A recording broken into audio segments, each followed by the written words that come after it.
ಈಗಿನ ಸಮಯದಲ್ಲಿ ಸ್ಪೀಡು ತುಂಬಾ ಜಾಸ್ತಿ ಇರುತ್ತೆ ಮತ್ತೆ ದಿಕ್ಕುಗಳು ಕೂಡ ಜಾಸ್ತಿ ಇರುತ್ತೆ. ಆದ್ರೆ ಈ ಸಮಯದಲ್ಲಿ ಅವಶ್ಯಕತೆ ಬೀಳುತ್ತೆ ಅದು ಎಂತ ವ್ಯಕ್ತಿ ಅಂದ್ರೆ ಅವರು ಬದಲಾವಣೆಯನ್ನು ನೋಡಿರೋರಲ್ಲ, ಅದನ್ನ ಅರ್ಥ ಮಾಡ್ಕೊಂಡು ಸರಿಯಾದ ದಾರಿ ತೋರಿಸೋರು. Modern culture versus traditional values ಈ ರೀತಿ ವಿಷಯದ ಮೇಲೆ ವಾದ ಮಾಡುವುದು ತುಂಬಾ ಸುಲಭ, ಆದರೆ ಸಂತುಲನೆ ಕಷ್ಟ. ಅಲ್ಲಿ ಅನುಭವ, ದೃಷ್ಟಿ ಮತ್ತೆ ಜವಾಬ್ದಾರಿಯ ಅವಶ್ಯಕತೆ ಇರುತ್ತದೆ. ಒಂದು ಶಕ್ತಿ ಯಾರು ಮೀಡಿಯಾ ಜಗತ್ತಿನಲ್ಲಿ ಹೊಸ ಕ್ರಾಂತಿಯನ್ನು ತಂದವರು ಮಾತ್ರ ಅಲ್ಲ, ಬದಲಾಗಿ ಜಡ ಮತ್ತೆ ಮೂಲವನ್ನ ಸರ್ವೋಪರಿಯಾಗಿ ಇಟ್ಟಿದವರು. ಅವರು ನಮ್ಗೆ ಕಲಿಸಿದ್ರು ನಾವು ದೊಡ್ಡ ಮಟ್ಟಕ್ಕೆ ತಲುಪೋದಕ್ಕೆ ನಮ್ಮ ಸಂಸ್ಕೃತಿಯನ್ನು ಮರೆಯುವುದಲ್ಲ, ಬದಲಾಗಿ ಅದನ್ನು ಜೊತೆಗೆ ತೆಗೆದುಕೊಂಡು ಹೋಗುವುದು ಅಮೂಲ್ಯ. ಇದೇ ಅನುಭವ, ಇದೇ ದೃಷ್ಟಿ ಮತ್ತೆ ಇದೇ ಜವಾಬ್ದಾರಿಯಲ್ಲಿ ನಮಗೆ ಮಾರ್ಗದರ್ಶನ ನೀಡಲು ಬರುತ್ತಿದ್ದಾರೆ. Please welcome doctor Subhash Chandra. Thank you. ಕೂತ್ಕೊಳ್ಳಿ. ಇವತ್ತಿನ ವಿಷಯ ಏನು? ನಿಮ್ಮಲ್ಲಿ ಯಾರಾದರೂ ಒಬ್ರು ಎದ್ಬಿಟ್ಟು ಕೈ ಎತ್ತಿ ಹೇಳಿ. Modern culture versus traditional values. Modern culture versus traditional values. Why and how to bring the gap. ನಿಮಗನ್ಸುತ್ತಾ ಮೊದಲನೇದಾಗಿ ಅಲ್ಲಿ ಗ್ಯಾಪ್ ಇದೆಯಾ ಅಂತ? ಯಾವ ಥರ gap? Sir, I believe that when we are talking about traditional values and modern culture, so ನಾನು ನಂಬೋದೇನಂದ್ರೆ ಈ context ಅಲ್ಲಿ ಆ ಗ್ಯಾಪು ಎರಡು ರೀತಿಲಿ ಡಿಫೈನ್ ಆಗಿರ್ಬೋದು. First of all generation gap ಇದೆ ಇನ್ ದಿಸ್ ರಿಗಾರ್ಡ್ಸ್. ಎರಡನೇದಾಗಿ ಕಮ್ಯುನಿಕೇಶನ್ ಗ್ಯಾಪ್ ಇದೆ ಈ ಜನರೇಷನ್ಗಳ ಮಧ್ಯದಲ್ಲಿ. ಸೊ ಅದರಿಂದ ನಾನು ನಂಬೋದೇನಂದ್ರೆ ಈ ಟ್ರೆಡಿಷನಲ್ ವ್ಯಾಲ್ಯೂಸ್ನ ಎವಲ್ಯೂಷನ್ ಏನಿದೆ ಈ ಮಾಡರ್ನಿಟಿನ ಕಾಂಟೆಕ್ಸ್ಟ್ ಅಲ್ಲಿ ಹೇಳ್ಬೇಕಂದ್ರೆ ಅದು ತುಂಬಾ ಒಂಥರ ವಾಲಟೈಲ್ ಸಿಚುಯೇಷನ್ ಆಗಿದೆ. Very good answer. ಅದು ಬ್ರಿಡ್ಜ್ ಯಾಕಾಗಿರ್ಬೇಕು? ಗ್ಯಾಪ್ ಕೂಡ ಯಾಕಿರ್ಬೇಕು? ನೀವು ಹೇಳ್ತಾ ಇದ್ದೀರಾ ಗ್ಯಾಪ್ ಇದೆ ಅಂತ, ಯಾಕೆಂದ್ರೆ ನಮ್ಗಳ ಮಧ್ಯೆ ತುಂಬಾ ಕಮ್ಯುನಿಕೇಶನ್ ಕಮ್ಮಿ ಇದೆ. ಹಾಗಾಗಿ ಈ ಗ್ಯಾಪ್ ಬ್ರಿಡ್ಜ್ ಯಾಕಾಗಿರ್ಬೇಕು? ನಡೀತಾ ಇದ್ರೆ ಚೆನ್ನಾಗಿ ನಡೆಯೋದಕ್ಕೆ ಬಿಟ್ಬಿಡಿ, ಹೇಗೆ ನಡೀತಾ ಇದೆಯೋ ಅದರ ಅವಶ್ಯಕತೆ ಏನಿದೆ, ಆ ಗ್ಯಾಪ್ ಬ್ರಿಡ್ಜ್ ಯಾಕೆ ಆಗ್ಬೇಕು ಅಂತ. ಇವತ್ತಿನ ಪ್ಯಾಟರ್ನ್ ಅಲ್ಲಿ ನಾವ್ ಯಾವತ್ತಾದ್ರೂ ಕಮ್ಯುನಿಕೇಟ್ ಮಾಡಿದಾಗ ಸ್ಲೈಟ್ ಆಗಿ ಡಿಫ್ರೆನ್ಸ್ ಏನಾಗುತ್ತೆ ಅಂದ್ರೆ ನಾವು ರಿಪ್ಲೈ ಮಾಡಕ್ಕೆ ಕಮ್ಯುನಿಕೇಟ್ ಮಾಡಿದಾಗ, ಆದ್ರೆ ಅರ್ಥ ಮಾಡ್ಕೊಳ್ಳೋದಕ್ಕಲ್ಲ. ಮತ್ತೆ ಈ ಕಾನ್ಫ್ಲಿಕ್ಟ್ ಎಲ್ಲಿವರೆಗೂ ಬರುತ್ತೆ ಅಂದ್ರೆ ಮ್ಯೂಚುವಲ್ ಅಂಡರ್ಸ್ಟ್ಯಾಂಡಿಂಗ್ ಕ್ರಿಯೇಟ್ ಆಗ್ತಾನೆ ಇಲ್ಲ. ಈ ಓಲ್ಡ್ ವ್ಯಾಲ್ಯೂಸ್ ಏನಿದೆ ನಾವು ಅದನ್ನ ಕನ್ಸರ್ವೇಟಿವ್ ಅಥವಾ ಟ್ರೆಡಿಷನಲ್ ಅಂತ ಹೇಳ್ಬಿಡ್ತೀವಿ. ಮತ್ತೆ ಈ ಜೆನ್ಜಿ ಏನಿದೆ ಅದು ನಮ್ ಲ್ಯಾಂಗ್ವೇಜ್ ಏನಿದೆ ಅದು ಬಂದು ಏನಿದೆ ಡಿಜಿಟಲ್ ಏಜ್ ಇಂದ ಇನ್ಫ್ಲುಯೆನ್ಸ್ ಆಗಿದೆ. ಐ ಥಿಂಕ್ ಈ ಗ್ಯಾಪ್ ಯಾಕೆ ಇಷ್ಟು ಮುಖ್ಯ ಆಗುತ್ತೆ ಅಂದ್ರೆ ನಾವ್ ಯಾರ ಜೊತೆನಾದ್ರೂ ಕಮ್ಯುನಿಕೇಟ್ ಮಾಡಬೇಕು ಅನ್ಕೊಂಡಾಗ ನಾವು ಒಂದು ಡಿಫೆನ್ಸ್ ಮೆಕ್ಯಾನಿಸಮ್ಗೆ ಹೋಗ್ಬಿಡ್ತೀವಿ. ನಾವು ಮುಂದೆ ಇರೋರು ಎಂಪಥೆಟಿಕ್ ವ್ಯಾಲ್ಯೂನ ಸರಿಯಾಗಿ ಅರ್ಥ ಮಾಡ್ಕೊಳಕ್ ಆಗಲ್ಲ. ಕೇವಲ ಒಂದು ಆನ್ಸರ್ ಕೊಡೋದಕ್ಕೆ ಸೋಷಿಯಲ್ ಅಟ್ಮಾಸ್ಫಿಯರ್ನ ಕ್ರಿಯೇಟ್ ಮಾಡ್ಕೋಬೇಕಾಗುತ್ತೆ. ಐ ಥಿಂಕ್ ಅದಕ್ಕೆ ಇಂಪಾರ್ಟೆಂಟ್ ಅಂತ. ಇಂಡಿಯಾ ಒಂದು ಯೂತ್ ಸೆಂಟ್ರಿಕ್ ಕಂಟ್ರಿ, ತುಂಬಾ ಲಾರ್ಜ್ ಯೂತ್ ಗಳಿದ್ದಾರೆ ನಮ್ಮ ಹತ್ರ. ಈ ಯೂತ್ ಅನ್ನು ನಾವು ತುಂಬಾ ಒಳ್ಳೆ ರೀತಿಲಿ ಕ್ಯಾಪಿಟಲೈಸ್ ಮಾಡಬಹುದು ಮತ್ತೆ ಬಳಸ್ಕೋಬಹುದು. ಆದ್ರೆ ಒಂದು ಎಲ್ಲೋ ಮೂಲೆಯಲ್ಲಿ ಈಗಿನ ಯೂತ್ ಗಳಿಗೆ ನಮ್ಮ ಸೀನಿಯರ್ಸ್ ಮಾತುಗಳನ್ನ ಕೇಳಬೇಕು ಅಂತ ಅವ್ರ ಪೇರೆಂಟ್ಸ್ ಆಗಿರ್ಬೋದು, ಬೇರೆ ಯಾರಾದ್ರೂ ಆಗಿರ್ಬೋದು, ಅವ್ರ ಮಧ್ಯೆ ಗ್ಯಾಪ್ಸ್ ಕ್ಲಿಯರ್ ಆದ್ರೆ ಅವ್ರ ಅಂಡರ್ಸ್ಟ್ಯಾಂಡಿಂಗ್ ಜಾಸ್ತಿ ಆಗ್ಬೋದು ಮತ್ತೆ ಬೆಟರ್ ಆಗಿ ಪರ್ಫಾರ್ಮ್ ಮಾಡಬಹುದು, ಸೀನಿಯರ್ಸ್ ಸಪೋರ್ಟ್ ಮಾಡಬಹುದು. Very good answer. ಸರ್, ನನ್ನ ಕ್ವೆಶ್ಚನ್ ಏನು ಅಂದ್ರೆ how do we exactly define modern culture and traditional values? Like, are we comparing time periods, way of thinking or power structure?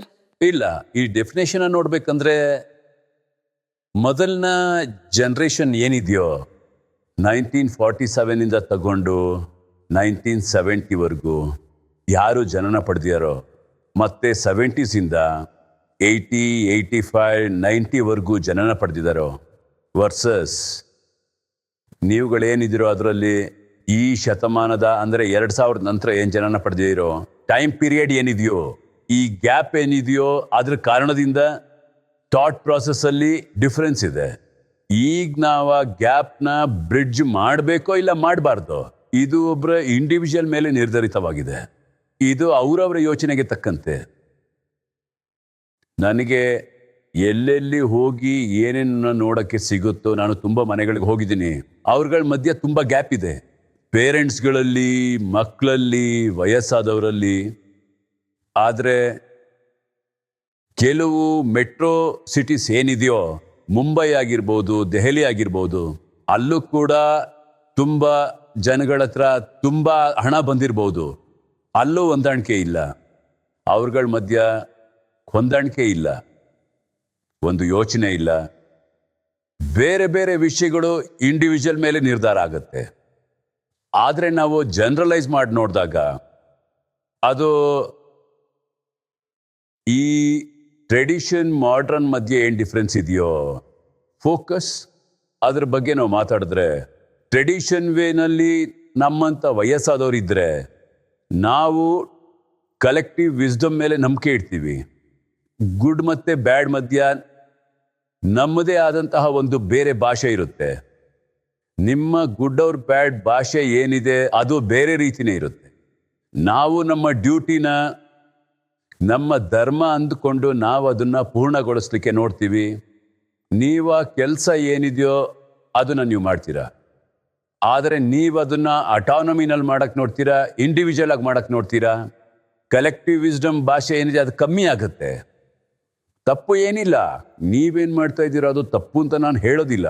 ಆದರೆ ಒಂದು ಸಮಾಜದಲ್ಲಿ circumstances ಆಧಾರಿತವಾಗಿ changes ಆಗ್ತಾನೆ ಇರುತ್ತೆ.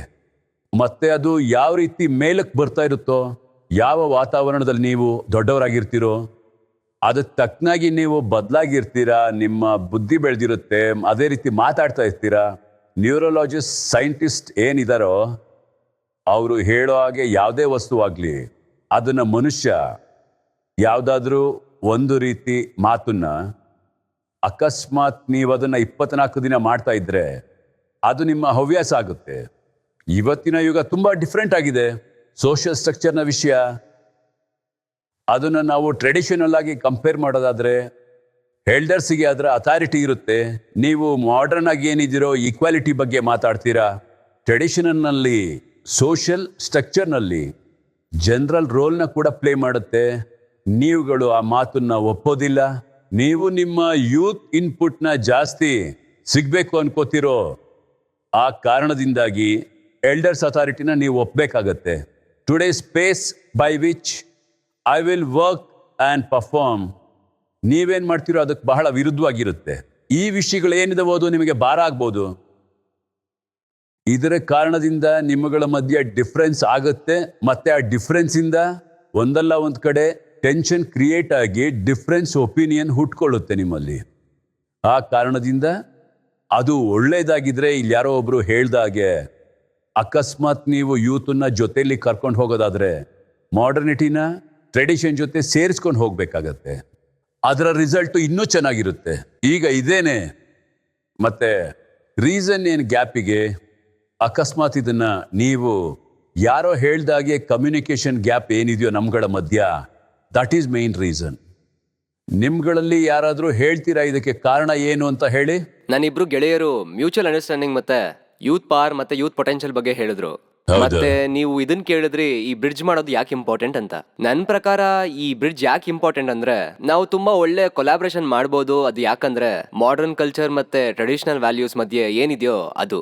ಈ ಕೊಲಾಬ್ರೇಷನ್ ಯಾಕಾಗ್ಬೇಕು ಅಂದ್ರೆ, ಇದಕ್ಕೆ ತುಂಬಾ ಒಳ್ಳೇದಾಗೋದಕ್ಕೆ ಮತ್ತೆ ಒಳ್ಳೆ ಜೀವನ ಕಟ್ಕೊಳಕ್ಕೆ ಮತ್ತೊಂದೊಳ್ಳೆ ಪ್ರಪಂಚ ಕಟ್ಕೊಳಕ್ಕೆ.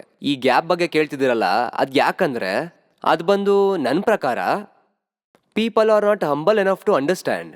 The seniors are not humble enough. ಅದು ಜೂನಿಯರ್ಸ್ಗೆ ಪ್ರಾಪರ್ ಆಗಿ ಯಾವುದೇ ವಿಷಯದ ಬಗ್ಗೆ ಹೇಳಲ್ಲ. And the juniors are not humble enough to seniors ಏನ್ ಹೇಳ್ತಿದ್ದಾರೆ ಅಂತ ಕೇಳಿಸ್ಕೊಳ್ಳೋದಕ್ಕೂ ಅವ್ರು ತಯಾರಿರಲ್ಲ. So I think this is the very big reason.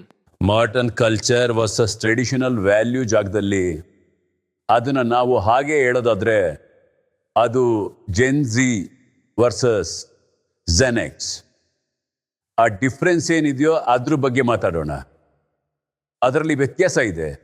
Same culture ಆದರೂ ಕೂಡ ಅದರಲ್ಲಿ ವ್ಯತ್ಯಾಸ ಇದೆ. ಒಂದು ಒಬಿಡಿಯಂಟ್ ಫ್ಯಾಕ್ಟರ್ ಕ್ರಿಯೇಟ್ ಆಗೋಗುತ್ತೆ ದೊಡ್ಡವರು ಮತ್ತೆ ಚಿಕ್ಕವ್ರ ಮಧ್ಯೆ. ಹಾಗೆ ನನ್ಗೊಬ್ಬ ಸೀನಿಯರ್ ಗೊತ್ತು, ಆದಿ ಅಣ್ಣ. ಅಂಡ್ ಅವ್ರು ಏನು ಹೇಳಿದ್ರು ಅಂದ್ರೆ ಹಂಬಲ್ ಆಗಿರೋದು ಇಂಪಾರ್ಟೆಂಟ್. ಸೊ ಅದು ತುಂಬಾ ಹಂಬಲ್ ಆಗಿರೋ ಕಾನ್ಸೆಪ್ಟ್ ಏನಿದೆ ಅದು ಒಂದ್ ಮಟ್ಟ ತನಕ ಹೆಲ್ಪ್ ಮಾಡಬಹುದು.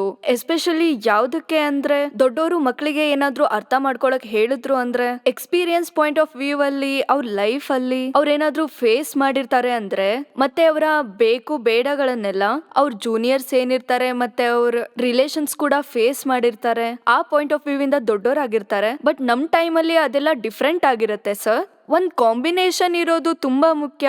ಏನಂದ್ರೆ ಅದು ರೂಟ್ಸ್ ಇರಬೇಕು ಮತ್ತೆ ಟ್ರೆಡಿಷನಾಲಿಟಿ ಕೂಡ ಇರಬೇಕು, ರೆಸ್ಪೆಕ್ಟ್ ಇರಬೇಕು ಮತ್ತೆ ಅದೇ ಸಮಯದಲ್ಲಿ ಅಂಡರ್ಸ್ಟ್ಯಾಂಡಿಂಗ್ ಕೂಡ ಇರಬೇಕು. ನಿಮ್ಮಲ್ಲಿ ಎಷ್ಟು ಹಂಬಲ್ನೆಸ್ ಇರಬೇಕು ಅಂತಂದ್ರೆ ನೀವು ದೊಡ್ಡವ್ರ ಮಾತನ್ನ ಕೇಳಬೇಕು. ಹಾಗೆ ದೊಡ್ಡವರಲ್ಲೂ ಅಷ್ಟೇ ಹಂಬಲ್ನೆಸ್ ಇರಬೇಕು, ಚಿಕ್ಕವ್ರ ಮಾತನ್ನು ಕೇಳಬೇಕು ಅಂತ. ಕೆಲವು ಸಮಯ ನಾವು ಹಂಬಲ್ ಆಗಿರೋದಿಲ್ಲ, ಆರೋಗ್ಯನ್ಸ್ ಅನ್ನೋದೇನಿದೆ ಅದು ಬಂದ್ಬಿಡುತ್ತೆ. ಎಲ್ಲಿ ಹಂಬಲ್ನೆಸ್ ಇರುತ್ತೋ ನೀವು ಬೇರೆಯವ್ರ ಮಾತನ್ನು ಕೇಳ್ತೀರಾ. ನಿಮಗೆ ಅನ್ನಿಸ್ತಾ ಇರ್ಬೋದು, ಈ ಸುಭಾಷ್ ಚಂದ್ರ ಏನು ಈ ಸ್ಟೇಜ್ ಮೇಲೆ ನಿಂತಿದ್ದಾನೋ, ಪ್ರೊಫೆಸರ್ ಅವರು ಹೇಳ್ತಿರೋ ಮಾತನ್ನು ನಾವು ಕೇಳಬೇಕು, 1 ಗಂಟೆನ ವೇಸ್ಟ್ ಮಾಡಬೇಕು ಅಂತ. ಆಗ ನೀವು ಅರ್ಧ ಮಾತನ್ನ ಕೇಳ್ತೀರಾ, ಅರ್ಧ ಮಾತನ್ನ ಕೇಳೋದಿಲ್ಲ. ಅದು ನಿಮ್ಮ ಕಿವಿವರೆಗೂ ಕೇಳಿಸ್ತಾ ಇರ್ಬೋದು, ಆದರೆ ನಿಮ್ಮ ಮನಸ್ಸು ಬೇರೆ ಕಡೆ ಇರುತ್ತೆ. ಆಗ ನಿಮಗದು ಕೇಳಿಸೋದೇ ಇಲ್ಲ. ಹೌದು ಸರ್. ಅದು ಕೂಡ ಆಗುತ್ತೆ. ಸರ್, ನೀವೊಂದು ಕ್ವೆಶನ್ ಕೇಳಿದ್ರಿ, ಜನರೇಷನ್ ಎಕ್ಸ್ ಮಧ್ಯೆ ಮತ್ತೆ ಜನರೇಷನ್ ಝಿ ಮಧ್ಯೆ ಇದು ಗ್ಯಾಪ್ ಇದೆ, ಅದು ಯಾಕಿದೆ?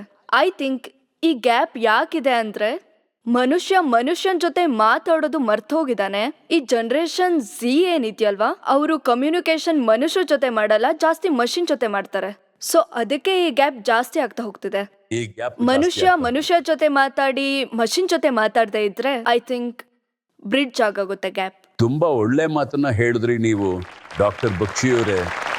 ಈ ಮಾತನ್ನ ಇಲ್ಲಿ ಎಷ್ಟು ಜನ ಒಪ್ಪುತ್ತೀರಾ, ಎಷ್ಟು ಜನ ಒಪ್ಪಲ್ಲ ಹೇಳಿ ನೀವು? ಅಯ್ಯೋ ದೇವ್ರೆ, ಎಲ್ರೂ ಇದನ್ನ ಒಪ್ಪುತ್ತೀರಾ, ಆದ್ರೆ 6 ಗಂಟೆ ಆದ್ರೆ ನೀವು ಆ ಮಿಷಿನನ್ನ ಇಷ್ಟಪಡ್ತೀರಾ, ಅದ್ರ ಜೊತೆ ಮಾತಾಡ್ತೀರಾ. ಸರ್, ನೀವು ಹೇಗೆ ನಮ್ಮನ್ನ ಕೇಳ್ತಾ ಇದ್ದೀರೋ, ನಮ್ಗೆ ಮಾತಾಡೋಕೆ ಅವಕಾಶ ಕೊಡ್ತಾ ಇದ್ದೀರೋ, ಹಾಗೆ ಎಲ್ಲರ ಮನೇಲೂ ಮಾತಾಡೋದಕ್ಕೆ ಅವಕಾಶ ಸಿಗೋದಿಲ್ಲ. ನಾವೇನಾದ್ರೂ ನಮ್ ಪ್ರಶ್ನೆನ ಮುಂದೆ ಇಟ್ರೆ ಅದು ತಪ್ಪು, ನಾನ್ ಮಾಡೋದಿಲ್ಲ ಅಂತ, ಅವರು ನೀನ್ ಚಿಕ್ಕವಳು, ಇದೆಲ್ಲ ನಿನಗೆ ಅರ್ಥ ಆಗಲ್ಲ ಅಂತ ಹೇಳ್ತಾರೆ. ನಾವು ಜಗತ್ತನ್ನ ನೋಡಿದೀವಿ, ನಮಗ್ ಗೊತ್ತು ಅಂತಾರೆ. ಆದ್ರೆ ನಾನು ಇದನ್ನ ಹೇಳೋದಕ್ಕೆ ಇಷ್ಟಪಡ್ತೀನಿ, ಏನಂದ್ರೆ ನೀವು ಆ ಜಗತ್ತನ್ನ ನೋಡಿದೀರಾ, ನಮಗೂ ಅದನ್ನ ನೋಡೋದಕ್ಕೆ ಅವಕಾಶ ಸಿಗ್ಬೇಕು, ನಾವು ಅದನ್ನ ಎಕ್ಸ್ಪೀರಿಯನ್ಸ್ ಮಾಡ್ಬೇಕು. ನೀವು ಮೊದಲೇ ನಮ್ಮನ್ನ ತಡೆದ್ಬಿಟ್ರೆ ನಾವು ಅದನ್ನ ಎಕ್ಸ್ಪೀರಿಯನ್ಸ್ ಹೇಗೆ ಮಾಡಕ್ಕಾಗತ್ತೆ? ಇದನ್ನ ನಾನು ವಿಶೇಷವಾಗಿ ಇಲ್ಲಿ ನಮ್ಮ ಮಿತ್ರರೇನಿದ್ದಾರೆ ತಮ್ಮ ಮನೆಗಳಲ್ಲಿ ಕೂತ್ಕೊಂಡು ಈ ಕಾರ್ಯಕ್ರಮನ ಏನ್ ನೋಡ್ತಿದ್ದಾರೋ, ನೀವು ಈ ಮಾತನ್ನ ಅರ್ಥ ಮಾಡ್ಕೊಳ್ಳೋದು ತುಂಬಾ ಅವಶ್ಯಕತೆ ಇದೆ. ನೀವು ನಿಮ್ಮ ಮಕ್ಕಳಿಗೆ, ನಿಮ್ಮ ಯುವ ಜನತೆಗೆ ಅದೊಂದಕ್ಕೋಸ್ಕರ ಅವ್ರನ್ನ ಸುಮ್ಮನಿರಿಸ್ಬೇಡಿ. ಅವ್ರಿಗೇನು ಎಕ್ಸ್ಪೀರಿಯನ್ಸ್ ಇಲ್ಲ, ಅವರು ತುಂಬ ಯಂಗು, ಅವ್ರಿಗೇನು ಅರ್ಥ ಆಗೋಲ್ಲ ಅಂತ. ನಿಮಗೆ ತುಂಬ ವಿಷಯ ಗೊತ್ತಿದೆ. ನಾನು ನಿಮಗೆ ನಿಜವಾಗ್ಲೂ ಹೇಳ್ತೀನಿ, ನಾನು ಎಷ್ಟು ಈ ಸಚ್ಚು ಶೋಗಳನ್ನ ಮಾಡ್ತಾ ಎಷ್ಟು ಯುವ ಜನತೆಗಳನ್ನ ಭೇಟಿ ಮಾಡ್ತೀನೋ ನನಗೆ ಗೊತ್ತು, ಅವರಿಗೆ ನಮಗಿಂತ ಚೆನ್ನಾಗಿ ಗೊತ್ತಿದೆ. ಅವರಿಗೆ ಇನ್ಫಾರ್ಮೇಷನು ನಮಗಿಂತ ಜಾಸ್ತಿನೇ ಇದೆ. ಅದನ್ನು ನಾವು ಕೇಳಿದ್ರೆ, ಅವರ ಮಾತನ್ನ ಅರ್ಥ ಮಾಡಿಕೊಂಡ್ರೆ, ಆಗ ನಿಮ್ಮ ಮತ್ತೆ ಅವರ ಮಧ್ಯೆ ಏನು ಗ್ಯಾಪ್ ಇದೆಯೋ ಅದು ಕಮ್ಮಿ ಆಗುತ್ತೆ. ಹೇಳಿ ಸರ್, ಮನುಷ್ಯ ವ್ಯಕ್ತಿಯಿಂದ ವ್ಯಕ್ತಿಗೆ ಮಾತಾಡೋದಕ್ಕೆ ಸ್ಟಾರ್ಟ್ ಮಾಡಿದ್ರೆ ಅದು ಹೇಗಂದ್ರೆ, ಇತ್ತೀಚೆಗೆ ನಮ್ಗೆ ಯಾವ್ದಾದ್ರು ಕನ್ಸಲ್ಟೆನ್ಸಿ ಬೇಕು ಅಂದ್ರೆ AI ರೀಚ್ ಮಾಡ್ತೀವಿ. ನಮ್ಮ ಎಲ್ಡರ್ಸ್ ನಾವು ಒಂದ್ ಮಾತು ಕೇಳಲ್ಲ, ನಾವು AI ನೇ ಕೇಳ್ತೀವಿ. ಸೊ ಈ ಇಶ್ಯೂ ಯಾಕೆ ಆಗ್ತಿದೆ ಅಂದ್ರೆ, ನಾವು ಮತ್ತೆ AI ನ ಯಾಕೆ ರೀಚ್ ಔಟ್ ಮಾಡ್ತಿದೀವಿ ಅಂದ್ರೆ, ಯಾಕಂದ್ರೆ ನಾವು ಎಕ್ಸ್ಪೀರಿಯನ್ಸ್ ಇರೋರ್ನ ಕೇಳಿದ್ರೆ ಅಥವಾ ಎಲ್ಡರ್ ಒನ್ಸ್ ನ ಕೇಳಿದ್ರೆ ಅವರು ಎಕ್ಸ್ಪ್ಲೇನ್ ಮಾಡುವಾಗ ನಮ್ಗೆ ಒಂದು ಕೌಂಟರ್ ಡೌಟ್ ಅನ್ನೋದು ಬರುತ್ತೆ. ಅದನ್ನ ಕೇಳೋದಕ್ ಹೋದಾಗ ನಮ್ಮ ಎದುರುಗಡೆ ಇರೋರು ಇದನ್ನ ಹೇಳಿ ಬಾಯಿ ಮುಚ್ಚಿಸ್ಬಿಡ್ತಾರೆ, ನೀ ಒಬಿಡಿಯಂಟ್ ಅಲ್ಲ, ನೀನ್ ಇದನ್ನೆಲ್ಲ ಕೇಳ್ಬಾರ್ದು ಅಂತ. ಸೊ ಅದಕ್ಕೆ ಇದು ಈ ರೀತಿ ನಡೆಯುತ್ತೆ ಸರ್. ಎಲ್ಲರೂ ಮಾಡಲ್ಲ, ಐ ಎಗ್ರಿ ಸರ್. ಮೆಜಾರಿಟಿಲಿ ಏನಾಗುತ್ತೆ ಅಂದ್ರೆ, ನಾವು ದೊಡ್ಡವ್ರಿಗೆ ಕ್ವೆಶ್ಚನ್ ಕೇಳಬಾರ್ದು, ಯಾಕಂದ್ರೆ ಅದು ಹಂಬಲ್ ಆಗಿರ್ಬೇಕು ಅಂತ ಚಿಕ್ಕದ್ರಿಂದಾನೇ ಹೇಳ್ಕೊಡ್ತಾರೆ. ಅದಕ್ಕೆ ನಾವು AI ನ ಬಳಸಿ ಸರಿಯಾಗಿರುತ್ತೆ, ಆದ್ರೆ ನೀವು ಅವ್ರ ಪ್ರಶ್ನೆಗಳಿಗೆ ಉತ್ತರ ಕೊಡ್ಬೇಕಲ್ವಾ, ನೀವು ಹೇಳ್ಬೇಕಲ್ವಾ. ಸರ್, ನಾನು ಅದನ್ನೇ ಹೇಳ್ತಾ ಇರೋದು. ಈಗಿನ ಕಾಲದ ಮಕ್ಕಳು ಇತ್ತೀಚೆಗೆ ಯಾಕೆ AI ನ ಯೂಸ್ ಮಾಡ್ತಾರೆ ಅಂದ್ರೆ, ನಮ್ ಗ್ರೋತ್ ಮತ್ತೆ ನಾವು ಬೆಳೆಯೋ ಲೈಫ್ ಏನಿದೆ, ನಮ್ಗೆ ಯಾವ ತರ ಬೆಳೆಸಿದ್ದಾರೆ ಅಂದ್ರೆ ಅದ್ರಲ್ಲಿ ಮಕ್ಕಳಿಗೆ ಆ ತರ ಫೀಲ್ ಆಗೋಗುತ್ತೆ. ದೊಡ್ಡವ್ರನ್ನ ಪ್ರಶ್ನೆ ಮಾಡಬಾರ್ದು. ಒಂದು ಸಣ್ಣ ವಿಷಯನ ನಾನಿಲ್ಲಿ ಹೇಳಕ್ ಇಷ್ಟಪಡ್ತೀನಿ. AI ಒಂದು ಪ್ರಶ್ನೆನ ನೀವಿಲ್ಲಿ ತೆಗ್ದಿದ್ದೀರೋ, AI ಅಂದ್ರೆ ಏನು? AI ನ ನಾವು ಮತ್ತೆ ನೀವು ಈ ಇಂಟರ್ನೆಟ್ನಲ್ಲಿ ಏನನ್ನ ನಾವು ಸೇರಿಸಿದೀವೋ ಅದನ್ನ ಓದ್ಕೊಂಡು ಅದು ನಿಮಗೆ ಹೇಳ್ತಾ ಇದೆ. ಅದಕ್ಕೆ ಅಂತ ಸ್ವಂತ ಬುದ್ಧಿ ಇರೋದಿಲ್ಲ. ಅದಕ್ಕೋಸ್ಕರನೇ ಅದು ಪೂರ 10, 50, 100, 1000 ಏನ್ ಹೇಳ್ತಾರೋ ಅದನ್ನೆಲ್ಲ ಕೇಳ್ಕೊಂಡು. ಸರ್, ನನ್ನ ಪ್ರಕಾರ ಇದು ಯಾಕೆ ಆಗ್ತಾ ಇದೆ ಅಂದ್ರೆ, ಇತ್ತೀಚಿನ ಮಕ್ಕಳು ತುಂಬಾ ಎಜುಕೇಟೆಡ್ ಆಗ್ತಾ ಇದ್ದಾರೆ. ಸೊ ಅವ್ರ ಒಳಗಡೆ ಒಂದು ರ್ಯಾಷನಲ್ ಥಿಂಕಿಂಗ್ ಡೆವಲಪ್ ಆಗ್ತಾ ಇದೆ. ಸೊ ಅದಕ್ಕೋಸ್ಕರ ನಿಮ್ಗೆ ಎಲ್ಡರ್ಸ್ ಏನಾದ್ರು ಹೇಳ್ತಾ ಇದ್ದಾರೆ ಅಂದ್ರೆ, ಸೊ ಅವ್ರದೇ ಓನ್ ಥಾಟ್ಸ್ ಇರುತ್ತೆ ಅಂತ. ಸೊ ನೀವು ಅವ್ರನ್ನ ಎಗ್ರಿನೂ ಮಾಡ್ಬೋದು ಅಥವಾ ಡಿಸ್ಅಗ್ರಿನೂ ಮಾಡ್ಬೋದು. ಸೊ ಅಲ್ಲೇನಾದ್ರೂ ನೀವು ಕಾಮನ್ ಅಂಡರ್ಸ್ಟ್ಯಾಂಡಿಂಗ್ ಮಾಡ್ಕೋಬೇಕು ಅಂದ್ರೆ ಸ್ವಲ್ಪ ದೊಡ್ಡವರು ತಗ್ಬೇಕಾಗತ್ತೆ, ಚಿಕ್ಕವರು ಬೆಳಿಬೇಕಾಗತ್ತೆ. ತಗ್ಗೋದು ಎದ್ದೇಳೋದು ಅನ್ನೋ ವಿಷಯ ಅಲ್ಲ. ಕೆಲವು ಸಲ ಏನಾಗುತ್ತೆ ಅಂದ್ರೆ, ಹೇಗೆ ನಾನು ನನ್ನ ಮೊಮ್ಮಕ್ಕಳಿದಾರೋ ನಾನು ಅವ್ರ ಮಾತು ಕೇಳ್ತೀನಿ, ಜೊತೆಗೆ ಚರ್ಚೆನೂ ಮಾಡ್ತೀವಿ. ಆಗ ನಾನು ಸ್ವಲ್ಪ ಹಿಂದೆ ಸರಿತೀನಿ. ಯಾಕೆಂದ್ರೆ ನಾನು ಅವ್ರ ಮಾತನ್ನು ಕೇಳ್ತೀನೋ ನನಗೆ ಅರ್ಥ ಆಗುತ್ತೆ ಅವರಿಗೆ ನನಗಿಂತ ಜಾಸ್ತಿ ತಿಳುವಳಿಕೆ ಇದೆ ಅಂತ. ಅದಕ್ಕಿಂತ ಹೆಚ್ಚಿಗೆ ನಾನೇನು ಅವರಿಗೆ ಹೇಳೋಕ್ಕಾಗೋದಿಲ್ಲ ಅಂತ, ಏನಾದರೂ ಹೇಳ್ಬೋದು ಅಂತ ನಾನು ಸುಮ್ಮನಾಗ್ಬಿಟ್ಟು ಕೇಳಿಸ್ಕೊತಾ ಇರ್ತೀನಿ. ಆಗ ಅವರು ಇದನ್ನು ಕೂಡ ಹೇಳ್ಬೋದು, ನಮ್ಮ ತಾತ ನಮ್ಮ ಹತ್ರ ಮಾತಾಡ್ತಿಲ್ಲ ಅಂತ. ಎರಡು ಕಡೆನೂ ಅದೇ ವಿಷಯ ಆಗಿರುತ್ತೆ, ಒಂಥರ ಚೆನ್ನಾಗಿರುತ್ತೆ. As a Gen Z, sir, our minds are driven by curiosity. But the Gen X and the minds are mostly filled with experiences and history. That's the thing. ಎರಡನೇದಾಗಿ ನಾನು ಏನು ಹೇಳಬೇಕು ಅಂದರೆ, ಅದು ನಾನು ಒಪ್ಕೋತೀನಿ, ಅದು ಕಾನ್ಫ್ಲಿಕ್ಟ್ ಬಂದರೂ ಕೂಡ ನಾವು ನಮ್ಮ ಕಾನ್ಷಿಯಸ್ನೆಸ್ ಮತ್ತು ಚೇತನ ಕೂಡ ತುಂಬ ಯೂಸ್ ಮಾಡಬೇಕಾಗತ್ತೆ. ಅದು ಎಕ್ಸ್ಪೀರಿಯನ್ಸ್ ಮತ್ತು ಜಡ್ಜ್ಮೆಂಟ್ಗೋಸ್ಕರ ಅಲ್ಲ. Because of every trajectory and change person to person differs. ಅವನ ಫ್ಯೂಚರ್ ತುಂಬ ಡಿಫ್ರೆಂಟ್ ಆಗಿರುತ್ತೆ. ಲಾಸ್ಟ್ ಪಾಯಿಂಟ್ ನೀವು ಹೇಳಿದ್ರಿ ಸರ್, ನಾವು ಎ ಬಗ್ಗೆ ಮಾತು ಬಂದರೆ ಎಲ್ಲರೂ ಯಾಕೆ ಮಷಿನ್ಸ್ ಬಗ್ಗೆ ಜಾಸ್ತಿ ಹೋಗ್ತೀವಿ ಅಂತ. ಸರ್, ನನ್ನ ಪರ್ಸನಲ್ ಎಕ್ಸ್ಪೀರಿಯನ್ಸಿಂದ ಏನು ಹೇಳ್ಬೋದು ಅಂದರೆ, AI ನಮಗೆ ಜಡ್ಜ್ ಮಾಡಲ್ಲ. AI listens to me. AI also replies back and tells me that it doesn't know some problems. ನಮಗೆ ಯಾವುದಾದ್ರೂ ಆನ್ಸರ್ ಗೊತ್ತಿಲ್ಲ ಅಂದರೆ ಅದು ನಮಗೆ ಹೇಳೋದಿಲ್ಲ, ಅದು ಗೊತ್ತಿಲ್ಲ ಅಂತ. ಅದು ಬಂದು ಸೂಪರ್ ನ್ಯಾಚುರಲ್ ವಿಷಯಗಳು ಇದೆಯಾ ಇಲ್ವಾ ಅಂತ, ಇದ್ರಷ್ಟು ತಗೋಬೇಡ, ಇದು ರಾತ್ರಿ ಹೊತ್ತಲ್ಲಿ ಬಂದ್ಬಿಡುತ್ತೆ, ದೆವ್ವ ಬಂದ್ಬಿಡುತ್ತೆ. No, it doesn't make any sense. ಅದಕ್ಕೆ ನಾನು AI ಜೊತೆ ಒಂದು ಸೇಫ್ ಸ್ಪೇಸ್ ನ ಕಂಡಿಡ್ಕೊಂಡಿದ್ದೀನಿ. That is the thing. Major ವಿಷಯ ಏನಂದ್ರೆ, ಮಿಷಿನ್ನು ನಿಮ್ಮೆಗೆ ನೆಸ್ಟಾಗಿ ಜಡ್ಜ್ಮೆಂಟ್ ಕೊಡಕ್ಕಾಗೋದಿಲ್ಲ. ಸರ್, ನಾನೇನು ಹೇಳ್ತೀನಿ ಅಂದ್ರೆ, ಇವಾಗ ಏನ್ ಮಾತು ನಡೀತಿದೆ, 2 ಜನರೇಷನ್ ಅಲ್ಲೂ ಎಕ್ಸ್ಪೋಜರು ಕಮ್ಮಿ ಇದೆ. ಹೇಗೆ ಫಾರ್ ಎಕ್ಸಾಂಪಲ್, ನಾವು ಈಗ ಆ ಟಾಪಿಕ್ ಮೇಲೆ ಮಾತಾದ್ರೂ ಆಡ್ತಿದೀವಿ, ನಾವು ಅಟ್ಲೀಸ್ಟ್ ಅರ್ಥನಾದ್ರೂ ಮಾಡ್ಕೊಂತಿದೀವಿ, ಹೇಗಾದ್ರೂ ಮಾಡಿ ಈ ಗ್ಯಾಪ್ಸ್ ನ ಫಿಲ್ ಮಾಡಬೇಕು ಅಂತ. ಸೈಕಾಲಜಿಸ್ಟ್ ಗಳು ಹೇಳಿದ್ದಾರೆ, ಎನ್ವೈರನ್ಮೆಂಟ್ ಒಂದು ಒಳ್ಳೆ ಫ್ಯಾಕ್ಟರ್ ಆಗುತ್ತೆ, ಮತ್ತೆ ಅದು ಲೈಫ್ ನ ಶೇಪ್ ಮಾಡುತ್ತೆ. ಅದ್ರ ಬಗ್ಗೆ ಗೊತ್ತಿದೆ ಅಂದ್ರೆ ನಾವೇ ಅವ್ರ ಹತ್ರ ಹಂಬಲ್ ಆಗಿ ಮಾತಾಡಬೇಕಾಗತ್ತೆ, ಯಾಕಂದ್ರೆ ನಮ್ಗೆ ಅದ್ರ ಬಗ್ಗೆ ಗೊತ್ತಿರುತ್ತೆ. ಎರಡು ಕಡೆಯಿಂದ ಕೈಗಳು ಮುಂದುವರೆದ್ರೆ ಆವಾಗ್ಲೇ ಚಪ್ಪಾಳೆ ಬರೋದು. ಇದುವರೆಗೂ ನಾವೇನ್ ವಿಷಯ ಮಾತಾಡಿದ್ವೋ ಅದರಲ್ಲಿ ಎಲ್ಲೋ ಒಂದು ಕಡೆ ಆ globalisation and influence of digitalisation has played a very big role in creating this gap. ಮತ್ತೆ ಯಾವ ಪೇರೆಂಟ್ಸ್, ಯಾವ ಒಂದು ವಯಸ್ಸಾದವರು ನಾವು ಅವರಿಗೆ ಟ್ರೆಡಿಷನಲ್ ವ್ಯಕ್ತಿ ಅಂತ ಹೇಳ್ತೀವೋ, ಅಥವಾ ನಾವು ಅವ್ರಿಗೆ ಏನು ಹೇಳ್ತೀವೋ, ತುಂಬಾ ಹಳೆ ಕಾಲದವರು ಇವರು ಅಂತ ಏನು ಹೇಳ್ತೀವೋ, ಈ ಥರ ಸಮಯಗಳನ್ನ ನಾವು ಕೂಡ ಕಳಿತೀವಿ. ನಾವು ಜಡ್ಜ್ಮೆಂಟ್ನ ಪಾಸ್ ಮಾಡ್ತೀವಿ. ಅದು ಅವರಿಗೆ ಸರಿಯಾಗಿ ಅರ್ಥ ಆಗ್ದಲೇನೂ ಕೂಡ ಇರಬಹುದು. ಇವತ್ತಿನ ಡಿಜಿಟಲೈಸೇಷನ್ ಯುಗದ ಬಗ್ಗೆ ಅವರಿಗೆ ಗೊತ್ತಿಲ್ದಲೇನೂ ಇರಬಹುದು. ಆದರೆ ನಾನು ತುಂಬ ಜನನ ನೋಡಿದ್ದೀನಿ, ಅವರು ಜೆನೆಕ್ಸ್ನವರು, ಅವರು ಕೂಡ ಈಗಿನ ಕಾಲದಲ್ಲಿ ಡಿಜಿಟಲೈಸೇಷನ್ ಅಲ್ಲಿ ಸೇರ್ಕೋತಾ ಇದ್ದಾರೆ, ಅರ್ಥ ಮಾಡ್ಕೋತಾ ಇದ್ದಾರೆ. ಅವ್ರಿಗೂ ಕೂಡ ಅದು ಅರ್ಥ ಆಗ್ತಾ ಇದೆ. ಮತ್ತೆ ಎಲ್ಲೆಲ್ಲಿ ಅವರಿಗೆ ಗೊತ್ತು ಗ್ಯಾಪ್ಸ್ ಕಮ್ಮಿ ಆಗ್ತಿದೆಯೋ, ಕಷ್ಟ ಕಮ್ಮಿ ಆಗ್ತಿದೆಯೋ, ಆ ಸಮಯದಲ್ಲಿ elders cling to heritage and youth change in novelty. ಯಾವಾಗಲೂ ನಿಮಗೆ ಹೊಸದಾಗಿ ನೋಡ್ಬೇಕನ್ಸುತ್ತೆ. Novelties you want to create and tension between the two cultural ಲಾಸ್ನ ಸಮಸ್ಯೆ ಕ್ರಿಯೇಟ್ ಮಾಡುತ್ತೆ. ಈ ಕಲ್ಚರಲ್ ಲಾಸ್ ಅನ್ನೋದು ಯಾರಿಗೂ ಅವಶ್ಯಕತೆ ಇಲ್ಲ, ಸಮಾಜಕ್ಕೂ ಅವಶ್ಯಕತೆ ಇಲ್ಲ. ಸಮಾಜಕ್ಕೆ ಇದು ಕಂಟಕವಾಗಿರುತ್ತೆ. ಅದು ಚಿಕ್ಕವರಾಗಿರ್ಬೋದು, ದೊಡ್ಡವರಾಗಿರ್ಬೋದು, ಅಥವಾ ಇನ್ಯಾರೇ ಆಗಿರ್ಬೋದು. ಅದೇ ಈ ಸೋಷಿಯಲ್ ಫ್ರಾಗ್ಮೆಂಟೇಷನ್ಗೆ ಕಾರಣ ಆಗಿರ್ಬೋದು. ಆದರೆ ಹಿಂದಿನ ದಿನಗಳಲ್ಲಿ ನನಗೆ ನೋಡೋದಕ್ಕೆ ಸಿಕ್ಕಿರೋದು ಒಂದು ಹೊಸ ವರ್ಲ್ಡನ್ನು ನಾನು ಕಲ್ತ್ಕೊಂಡೆ, ಭಜನ್ ಕ್ಲಬ್ಬಿಂಗ್. ಅಲ್ಲಿ ಟ್ರೆಡಿಷನ್ ಮತ್ತು ಮಾಡ್ರನ್ ಎರಡರ ಒಂದು ಒಳ್ಳೆ ಮಿಶ್ರಣನ ನಾನು ನೋಡಿದೆ.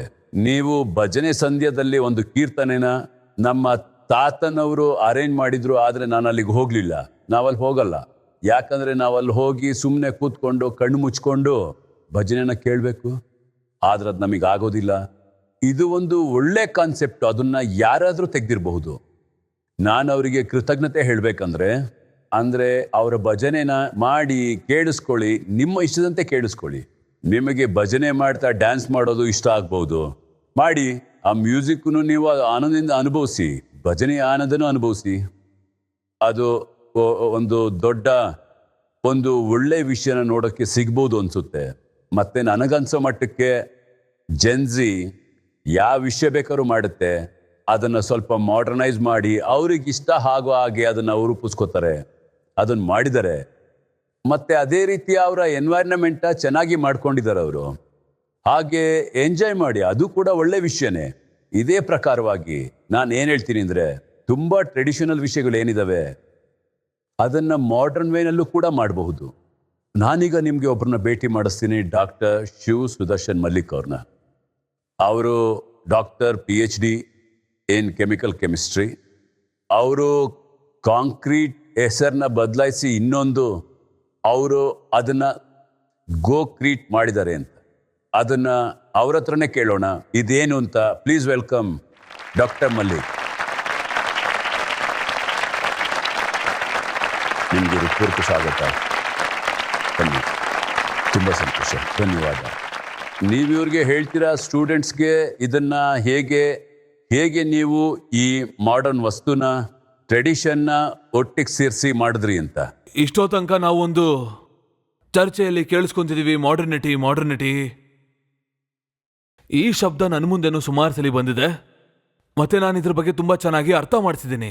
ಪ್ರಗತಿ, ವಿಜ್ಞಾನ, ವಿಕಾಸ, ಮಾಡರ್ನಿಟಿ ಇದೆಲ್ಲ ಹೆಚ್ಚು ಕಮ್ಮಿ ಒಂದೇ ನಾಣ್ಯದ ವಿಭಿನ್ನವಾದ ಮುಖಗಳು. ಮತ್ತೆ ಇದೆಲ್ಲ ಏನು? ಮಾರ್ಕೆಟಿಂಗ್.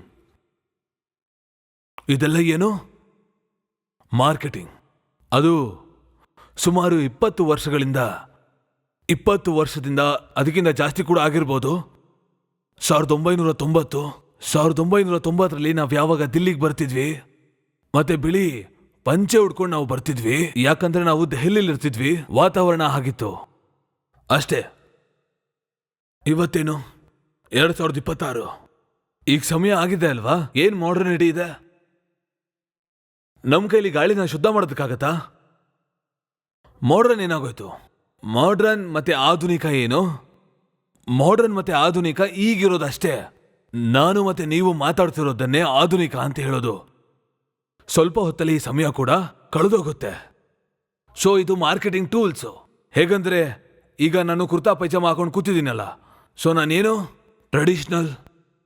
ಅಕಸ್ಮಾತ್ ನಾನು 5,000 ಇಲ್ಲ 10,000 ದುಡ್ಡು ಕೊಟ್ಬಿಟ್ಟು ನಾನು ಯಾವ್ದಾದ್ರು ಕಂಪ್ನಿಯ ಜೀನ್ಸ್ನ ತಗೊಂಡು ಹಾಕೊಂಡ್ರೆ ಏನಾಗ್ತೀನಿ? ಮಾಡ್ರನ್. ಏನಕ್ಕೆ ಆಗ್ತೀನಿ ಮಾಡ್ರನ್? ಏನಕ್ಕೆ ನಾನು ಅವನಿಗೆ ದುಡ್ಡು ಕೊಡ್ತೀನಿ? ನಾನು ಯಾಕೆ ನನ್ನ ಹಳ್ಳಿಲಿರೋ ದರ್ಜಿ ಇದನ್ನಲ್ಲ ಅವನ ಹತ್ರ ನಾನು ಬಟ್ಟೆನ ತಗೊಂಡು ಹೋಗಿ, ಮತ್ತೆ ನಮ್ಮ ಡಿಸೈನರ್ ಸೆಲ್ಫ್ ಟೈಲರ್ಡ್ ಅವನು ಅಳತೆ ತಗೊಂತಾನೆ, ಇಲ್ಲ ಅಗ್ಲ ಎಷ್ಟಿರುತ್ತೆ ಅಲ್ಲ ಶುದ್ಧ ಹೇಗ್ ಬರುತ್ತೆ, ಇದೆಲ್ಲಾನು ಕೂಡ ಅವ್ನು ಕೊಡೋ ಕುರ್ತಾನ ನಾನು ಯಾಕೆ ಹಾಕೋಬಾರ್ದು? ಫ್ಯಾಕ್ಟ್ರಿ ಒಳಗಡೆ 20,000, 30,000, 40,000 ಜೀನ್ಸ್ ಹಾಕ್ದೆ. ಗೊತ್ತಿಲ್ಲ ನನಗೆ ಅದ್ರಲ್ಲಿ ಯಾವ ಮೆಟೀರಿಯಲ್ ಇದೆ, ಯಾವ ಮೆಟೀರಿಯಲ್ ಇಂದ ಆಗಿದೆ, ಕೆಮಿಕಲ್ಸ್ ಇದೆ ಅಂತ. ಅದನ್ನೇ ನಾನು ಹಾಕ್ತಿದ್ದೀನಿ. ಆದ್ರೆ ಅದೇ ನಾನು ಹಳ್ಳಿಗೆ ಹೋದ್ರೆ ಗೊತ್ತಾಗುತ್ತೆ ಈ ಬಟ್ಟೆ ಯಾರು ಹೊಲ್ದಿರೋದು ಅಂತ. ಈ ಬಟ್ಟೆ GM ನಾನ್ GM ಅಂತ. GM ಬಗ್ಗೆ ಕೇಳಿದ್ದೀರಾ ಅಲ್ವಾ? Genetically modified. ದಾರ ಉದ್ದ ಆಗೋಗುತ್ತೆ. ಇದ್ರೊಳಗಡೆ ಏನ್ ಹಾಕ್ಬಿಡಿ ಅಂದ್ರೆ ಜೇಡನ ಹಾಕ್ಬಿಡಿ. ಯಾವತ್ತಾದ್ರೂ ಮರದ ಹಾಗೂ ಮನುಷ್ಯನ ಮಿಲನ ಆಗಿದ್ಯಾ? ಜಗತ್ತಿನ ಒಳಗೆ ಜೀವ ಪ್ರಜಾತಿ ಏನಿದೆ ಅದು ತುಂಬಾ ಡಿಫರೆಂಟ್ ಆಗಿದೆ, ಮತ್ತೆ ಮರ ಬಂತು ಬೇರೆ ಪ್ರಜಾತಿ. ಇದನ್ನ ನೀವು ಮಾಡರ್ನಿಟಿ ಅಂತ ಹೇಳ್ತಿದ್ರೆ ನಾನು ಅದನ್ನ ಹೇಳಲ್ಲ. ಇದಂತೂ ಕೆಲವು ಕಂಪನಿಗಳ ಪ್ರಚಾರ, ಹೆಚ್ಚು ಕಮ್ಮಿ ಅವ್ರದೇ ಆದ ವ್ಯಾಪಾರ, ಯಾವ್ದಿದನ್ನ ತನಗೆ ತಾನೇ ಮಾಡ್ಕೊಂತ ಇದೆ. ಹಾಗಿದ್ರೆ ಡಾಕ್ಟರ್ ಮಲ್ಲಿಕ್, ಈ ನಿಮ್ಮ ಮಾತು ಸರಿಯಾಗಿದ್ರೆ, ಆದ್ರೆ ನೀವು ಈ ಯುಗದಲ್ಲಿ ಇದ್ದೀರಲ್ಲ, ಮತ್ತೆ ಕಮ್ಯುನಿಕೇಶನ್ನ ಶಬ್ದ ಎಷ್ಟು ಹೆಚ್ಚಾಗಿದೆ ಅಂದ್ರೆ, ಕೆಲವು ಸಮಯ ಸುಳ್ಳನ್ನ ಪದೇ ಪದೇ ಹೇಳಿದ್ರು ಮತ್ತೆ ಏರು ಧ್ವನಿನಲ್ಲಿ ಹೇಳಿದ್ರು ಅದನ್ನು ಕೂಡ ಈ ಜಗತ್ತು ಸರಿ ಅಂತ ಒಪ್ಕೊಳ್ಳುತ್ತೆ. ಮತ್ತೆ ನೀವು ಹೇಳ್ದಾಗೆ ನೀವು ಹೇಗೆ ಕಾಂಕ್ರೀಟ್ ಜಾಗದಲ್ಲಿ ನೀವು ಗೋಕ್ರೀಟ್ ಮಾಡಿದ್ರು ಅದನ್ನ ಸಂಪೂರ್ಣವಾಗಿ ಹೇಳಿ, ಅದ್ರ ಕಥೆ ನಮ್ಮ ಮಕ್ಕಳಿಗೆ ಅರ್ಥನೂ ಆಗುತ್ತೆ, ಎಂಜಾಯ್ ಕೂಡ ಮಾಡ್ತಾರೆ. ನಾನೀಗ ಕಾಂಕ್ರೀಟ್ ಬಗ್ಗೆ ಮಾತಾಡಿದ್ರೆ ನನಗ್ ಗೊತ್ತು ಇವತ್ತು ಈ ಸೃಷ್ಟಿಯಲ್ಲಿ ಏನೇನು ವಿನಾಶಗಳು ಆಗ್ತಾ ಇದೆ ಅಲ್ವಾ? ಅದು ಕಾರ್ಬನಿನ ಕಾರಣಕ್ಕೆ ಆಗ್ತಾ ಇದೆ. ಕಾರ್ಬನ್ ಎಮಿಷನ್ ಕಾರಣಕ್ಕೆ ಆಗ್ತಿದೆ. ನಾನು 8ನೇ ಕ್ಲಾಸಲ್ಲಿ ವಿಜ್ಞಾನದಲ್ಲಿ ಏನು ಓದಿದ್ದೆ ಅಂತಂದ್ರೆ, ಈ ಫಾಸಿಲ್ ಫ್ಯೂಲ್ಸ್ ಏನಿದೆ ಅದು ಒಂದಿನ ಖಾಲಿನೂ ಆಗೋಗುತ್ತೆ. ನಾವು ನಾಳೆನೂ ಕೂಡ ಅದನ್ನ ಹುಡುಕ್ಬೋದೇನೋ. ಈ ಗ್ಲೋಬಲ್ ವಾರ್ಮಿಂಗ್ ನ ಕಾರಣವಾಗ್ತಿದೆ. ಅದು ನನ್ನ 8ನೇ ಕ್ಲಾಸಲ್ಲಿ ಆಗಿದ್ದು. ಇವಾಗ ನಾವು ಇಲ್ಲೇ ಕೂತು ಮಾತಾಡ್ತಿದ್ದೀವಿ 2026ರಲ್ಲಿ. ಸೊ ಕಳೆದ 3 ವರ್ಷಗಳಿಂದ 2024, 2025 ಮತ್ತೆ 2026 ನಾವ್ ಯಾವಾಗ ತಾಪಮಾನವನ್ನ ಅಳಿಯಕ್ ಶುರು ಮಾಡಿದ್ವೋ ಅದ್ರಲ್ಲಿ ಅದು ತುಂಬಾ ಜಾಸ್ತಿ ಬಿಸಿ ವರ್ಷಗಳಾಗಿವೆ.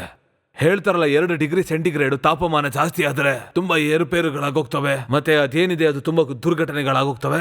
ಅದಕ್ಕೆ ಅದನ್ನ ನೋಡೋದು. ನಮಗೆ ಕಾರಣ ಅದೇ ಅಂತ ಗೊತ್ತಾದ್ಮೇಲೆ ಅದಕ್ಕೆ ನಿವಾರಣೆ ಕೂಡ ನಾವೇ ಹುಡುಕ್ಬೇಕು. ವಿಜ್ಞಾನ ಏನು? ವಿಜ್ಞಾನ ಯಾವ ವಿಶೇಷ ಜ್ಞಾನ ಅಂದ್ರೆ ಇವತ್ತು ನನ್ನ ಮುಂದೆ ಇರೋ ಸಮಸ್ಯೆನ ದೂರ ಮಾಡಬೇಕು. ವಿಜ್ಞಾನ ಅಂದ್ರೆ ಬರೀ ಕಂಪ್ಯೂಟರ್ ಅಲ್ಲ, ವಿಜ್ಞಾನ ಅಂದ್ರೆ ಬರೀ ಎ ಅಲ್ಲ. ಅದೆಲ್ಲವೂ ನನಗೆ ಗೊತ್ತಾದ ಮೇಲೆ ತುಂಬಾ ಜಾಸ್ತಿ ಕಾರ್ಬನ್ ಎಮಿಷನ್ ಏನಿದೆ ಅದು ಸಿಮೆಂಟ್ ಕಾಂಕ್ರೀಟ್ ಅಲ್ಲಿ ಆಗಿತ್ತು, ಅದರಿಂದಾನೇ ಆಗ್ತಿದೆ. 1 ಟನ್ ನಾವು ಸಿಮೆಂಟ್ ಮಾಡಿದಾಗ ಆಗ ನಾವು 3 ಟನ್ ಕಾರ್ಬನ್ ಏನಿದೆ ಅದನ್ನ ನಾವು ಸುಟ್ಟಾಕ್ಬಿಡ್ತೀವಿ.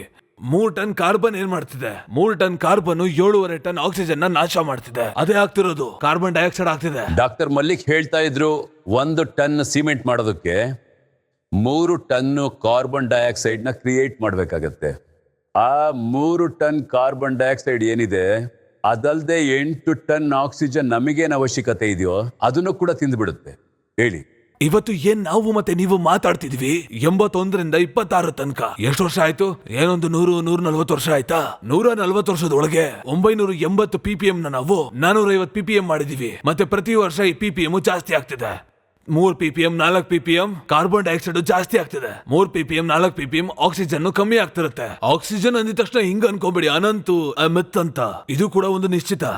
ನಾವು ಇಷ್ಟು ಟನ್ ಎಣ್ಣೆನ ಹಾಕ್ತಿದೀವಿ ಅಂದ್ರೆ ನಾವು ಇಷ್ಟು ಟನ್ ಕಾರ್ಬನ್ ಡೈಆಕ್ಸೈಡ್ ಕೂಡ ಕೊಡ್ತಿರ್ತೀವಿ. ನಾವು ಕಾರ್ಬನ್ ಡೈಆಕ್ಸೈಡ್ ನ ನಮ್ಮ ಹತ್ರ ಏನ್ ಎಕ್ಸಿಸ್ಟಿಂಗ್ ಒನ್ ಇರ್ಬೇಕು, ನಮ್ಮ ಹತ್ರ ಏನ್ ಎಕ್ಸಿಸ್ಟಿಂಗ್ ವೆಜಿಟೇಷನ್ ಇದೆ, ಗಿಡಗಳಿವೆ, ಮರಗಳಿವೆ, ನಾವು ಅದನ್ನ ಕಾಪಾಡೋದಕ್ಕಾಗ್ತಿಲ್ಲ. ಅದನ್ನ ಯಾರು ಕಾಪಾಡ್ತಿರೋದು? ಅದನ್ನ ಕಾಪಾಡ್ತಿರೋದು ಸಮುದ್ರ.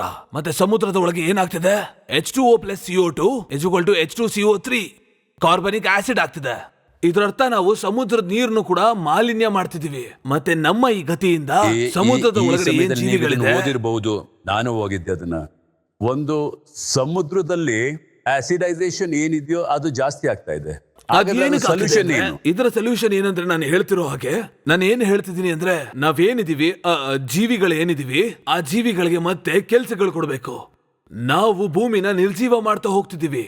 ನಾವೇನು ಕಾಂಕ್ರೀಟ್ ಇಂದ ಬಿಲ್ಡಿಂಗ್ ಕಟ್ಟುತ್ತೀವೋ ಆ ಕಾಂಕ್ರೀಟ್ಗೆ ಇಟ್ಟಿಗೆ, ಗಾರೆ, ಕಲ್ಲು ಅದನ್ನೆಲ್ಲ ಸೇರಿಸಿ ಕಟ್ಟುತ್ತೀವಲ್ಲ, ಅದರ ಜಾಗದಲ್ಲಿ ಹಸುವಿನ ಗೊಬ್ಬರ, ಮಣ್ಣು ಮತ್ತೆ ಬೇರೆ ಇನ್ನೇನಾದ್ರೂ ವಸ್ತುನ ತಗೊಂಡು ಪ್ಲಾಸ್ಟಿಕ್ ಮಾಡಿದಾರೋ ಅದನ್ನ ನೀವು ನಿಮ್ಮ ಮನೆಯಲ್ಲೂ ಮಾಡಿದ್ರೆ ಚಳಿಗಾಲದಲ್ಲಿ ಮನೆ ಒಳಭಾಗದಲ್ಲಿ ಬಿಸಿಯಾಗಿರುತ್ತೆ, ಹಾಗೆ ಬೇಸಿಗೆಗಾಲದಲ್ಲಿ ಮನೆ ಒಳಭಾಗ ತಣ್ಣಗಿರುತ್ತೆ.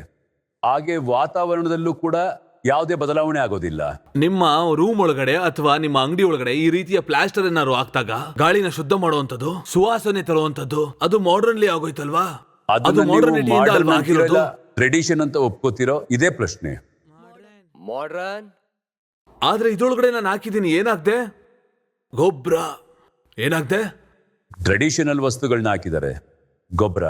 ಈ ಬುದ್ಧಿ ಇದೆಯಲ್ಲ, ನನ್ನ ಬುದ್ಧಿ ಇದ್ರೊಳಗಡೆ ಗೊಬ್ಬರ ಮತ್ತೆ ಬೂಸ ತುಂಬಿಕೊಂಡಿದೆ. ಇದು ಮುಂಚೆ ಆಗ್ತಿತ್ತು, ಈಗ ನಿಮ್ಮ ಮನೆಗಳಲ್ಲಿ ಇಲ್ಲ ಅಲ್ವಾ? ಇವಾಗ ನಮ್ಗಳಿಗಿರೋ ಸಮಸ್ಯೆ ಏನಂದ್ರೆ ಯಾವುದೇ ಹೊಸ ಆವಿಷ್ಕಾರ ಆಗ್ತಿದ್ರು ನಾವು ಭೂತ ಕಾಲಕ್ಕೆ ಹೋಗ್ಬಿಡ್ತೀವಿ. ಮಿಸೈಲ್ ಅಂತಾರಲ್ಲ, ಆ ಕಾಲದಲ್ಲೂ ಇತ್ತಲ್ವಾ?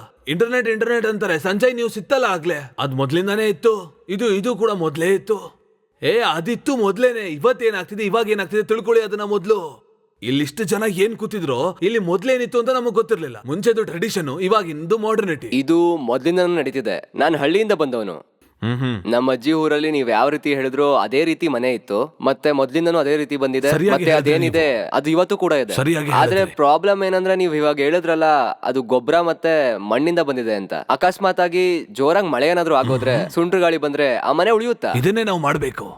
ಈಗ ಹಳೆಯದು ಯಾವ್ದಾದ್ರು ಟ್ರೆಡಿಷನ್ ಅಲ್ಲಿ ಏನಾದ್ರು ಕಮ್ಮಿ ಆಗಿದೆ ಅಂದ್ರೆ ಆ ಕಮ್ಮಿನ ದೂರ ಮಾಡ್ಕೊಳ್ಳೋದೇ ವಿಜ್ಞಾನ ಅನ್ನೋದು.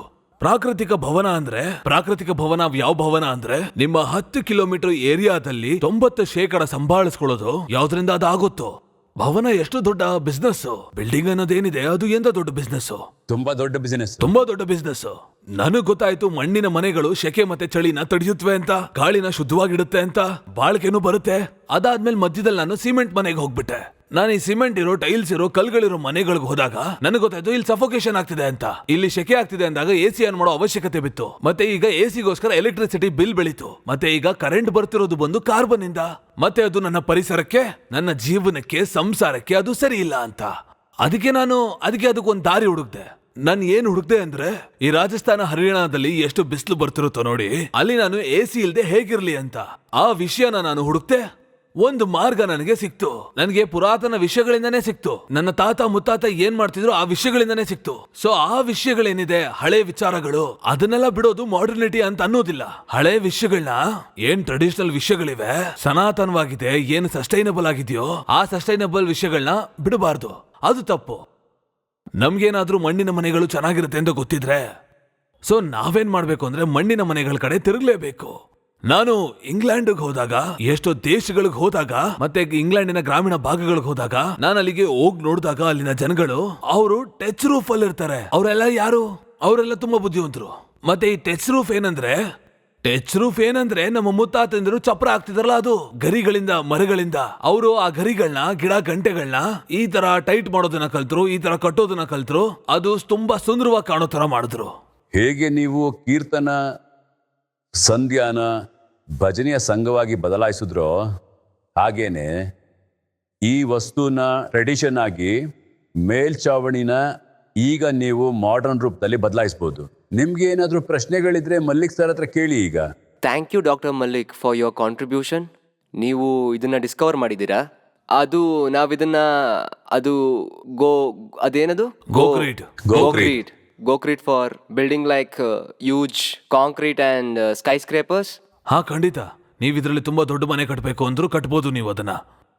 ಮತ್ತೆ ನಾನು ನಿಮ್ಮನ್ನ ಕೇಳ್ತಿರೋದೇನಂದ್ರೆ, ಇದರಿಂದ ಇರೋ ಟ್ರೆಡಿಷನಲ್ ಐಡಿಯಾನ ನೀವೇನಾದ್ರೂ ಮೇಕಿಂಗ್ ಆಫ್ ದಿಸ್ ಗೋಕ್ರೀಟ್ ಮತ್ತೆ ಈ ಮಾಡರ್ನ್ ಆಗಿ ಹುಟ್ಟಿರೋ ಕ್ವಶನ್ ಏನಿದೆ ಅದು ಏನು ಅಂತ ಹೇಳ್ತೀರಾ?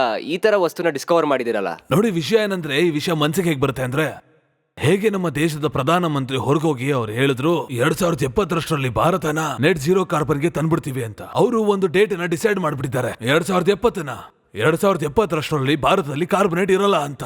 ಸೊ ಅದಕ್ಕೆ ನಾವು ಇವತ್ತಿನ ಕೆಲಸ ಮಾಡೋದಕ್ಕೆ ಶುರು ಮಾಡ್ಬೇಕಲ್ವಾ? ಈಗ್ಲಿಂದಾನೇ ಶುರು ಮಾಡ್ಬೇಕು ತಾನೆ. 2070 ನಮ್ದು ಬಿಲ್ಡಿಂಗ್ ಗಳು ಏನಿವೆ ಯಾವ ಪ್ರಕಾರದಲ್ಲಿ ಆಗ್ಬೇಕು ಅಂದ್ರೆ ಕಾರ್ಬನ್ ನೆಗೆಟಿವ್ ಆಗಿರ್ಬೇಕದು. ಬಿಲ್ಡಿಂಗು 3 ಪ್ರಕಾರದಲ್ಲಿದೆ. ಒಂದ್ ಪ್ರಕಾರದಲ್ಲಿ ಏನಿದೆ, ಕಾರ್ಬನ್ ಎಮಿಷನ್ ಆಗಿ ಕಟ್ತಿದ್ದಾರೆ. ಇನ್ನೊಂದ್ ಪ್ರಕಾರ ಏನಂದ್ರೆ ಕಾರ್ಬನ್ ನ್ಯೂಟ್ರಲ್ ಆಗಿರುತ್ತೆ. ನಾವೇನಿದೀವಿ ಅಂದ್ರೆ ಕಾರ್ಬನ್ ನೆಗೆಟಿವ್ ಆಗಿರೋ ಕಡೆ ಮಾತಾಡ್ತಿರೋದು. ನಾವು ಮಾಲಿನ್ಯ ಏನ್ ಮಾಡಿದೀವಿ, ಕಾರ್ಬನ್ ಡೈಆಕ್ಸೈಡ್ ಏನ್ ಮಾಡಿದೀವಿ, ಅದನ್ನ ಕಮ್ಮಿ ಮಾಡೋದು ಕೂಡ ನಮ್ಮ ಡ್ಯೂಟಿನೇ ಅಲ್ವಾ? ನಾವೆಲ್ಲರೂ ಸೇರ್ಕೊಂಡೆ ಮಾಡಿರೋದು ಅಂದ್ಮೇಲೆ ನಾವೇ ತಾನೇ ಇದನ್ನೆಲ್ಲ ಮಾಡ್ಬೇಕು. ನಮ್ಮ ಗೋಕ್ರೀಟ್ ಏನಿದೆ ಅದು ಕಾರ್ಬನ್ ನೆಗೆಟಿವ್. ಈಗ ತಾನೇ ನೀವು ನಿಮ್ಮ ಮಾತಲ್ಲಿ ಹೇಳಿದ್ರಿ ಮನುಷ್ಯರಿಗೆ ಮೊದಲು ಹೇಗಿತ್ತು ಆ ತರ ಶಿಫ್ಟ್ ಆಗ್ಬಿಡ್ಬೇಕು ಅಂತ. ಮೊದಲು ಆ ಜೀವನದ ಕೆಲಸ ಆಗಿತ್ತು. ಸರ್, ಒಂದ್ ಎಕ್ಸಾಂಪಲ್ ಇಂದ ಅರ್ಥ ಮಾಡ್ಕೊಳ್ಳೋಣ ಸರ್. ರೈತರು ಹೊಲಗಳನ್ನ ಉಳ್ಬೇಕಾದ್ರೆ ಟ್ರಾಕ್ಟರ್ ಯೂಸ್ ಮಾಡ್ತಾರೆ, ಕಲ್ಟಿವೇಟರ್ ಯೂಸ್ ಮಾಡ್ತಾರೆ. ಮೊದಲು ದನಗಳನ್ನ ಯೂಸ್ ಮಾಡ್ತಿದ್ರು, ಮತ್ತೆ ಕುದುರೆಗಳನ್ನ ಬಳಸ್ತಾ ಇದ್ರು. ನಾನು ಹೇಳೋದೇನಂದ್ರೆ, ಈಗಿನ ಸಮಯದಲ್ಲಿ ಒಬ್ಬ ವ್ಯಕ್ತಿಗೆ ಗಾಡಿ ತಗೊಳ್ಳೋದು ತುಂಬಾ ಈಸಿ, ಕುದುರೆ ಸಾಕೋದಕ್ಕಿಂತ ಹೆಚ್ಚಾಗಿ. ಸೊ ಆ ಶಿಫ್ಟ್ಗೆ ನಾವ್ ಹೇಗ್ ಬರೋದಕ್ಕೆ ಸಾಧ್ಯ? ಯಾಕಂದ್ರೆ ಒಂದು ಪ್ರಾಬ್ಲಮ್ ನ ಹೇಗೆ ಎಂಡ್ ಮಾಡೋಕ್ ಸಾಧ್ಯ? ಸುಲಭವಾದ ಕನ್ವೀನಿಯನ್ಸ್ ವಿಷಯನ ನೀವೀಗ ಹೇಳಿದ್ರಿ. ಈ ಮಿಷಿನ್ ಏನಿದೆ ಅದು ನಮಗೆ ಕನ್ವೀನಿಯಂಟ್ ಅನ್ಸುತ್ತೆ. ನೀವ್ ಹೇಳಿ. ಈಗ ನೀವೇನ್ ಕ್ವಶನ್ ಕೇಳಿದ್ರಲ್ಲ ಅದು ತುಂಬಾ ಒಳ್ಳೆ ಕ್ವಶನ್ ಆಗಿತ್ತು. ಇಲ್ಲಿ ರೋಲ್ ಇರುತ್ತೆ ಸಬ್ಸಿಡೀಸ್ದು. ಯಾವಾಗ ನಾನು ದನಗಳಿಂದ ಉಳುಮೆ ಮಾಡ್ಬೇಕಿದ್ರೆ, ನಾನ್ ಚಿಕ್ಕ ವಯಸ್ಸಲ್ಲಿ ಹೊಲನೆಲ್ಲ ಉಳಿದೀನಿ, ನಾನು ಎತ್ತಿನ ಗಾಡಿ ಹೊಡೆದಿದ್ದೀನಿ. ಸೊ ಆ ಟೈಮ್ ಅಲ್ಲಿ ನನ್ನ ಮಾನಸಿಕ ಸ್ಥಿತಿ ಮತ್ತೆ ಆರ್ಥಿಕ ಸ್ಥಿತಿ ತುಂಬಾ ಚೆನ್ನಾಗಿ ಇತ್ತು. ನನ್ನ ಅಜ್ಜಿ ಹತ್ರ ಎಷ್ಟು ದೊಡ್ಡ ಕಂಠಿ ಇತ್ತು ಗೊತ್ತಾ? ನನ್ನ ಅಜ್ಜಿ ಹತ್ರ ಚಿನ್ನದ್ದು ಇಷ್ಟು ದಪ್ಪ ಮೂಗ್ಬಟ್ಟಿತ್ತು, ಇಷ್ಟು ದೊಡ್ಡದಿತ್ತು.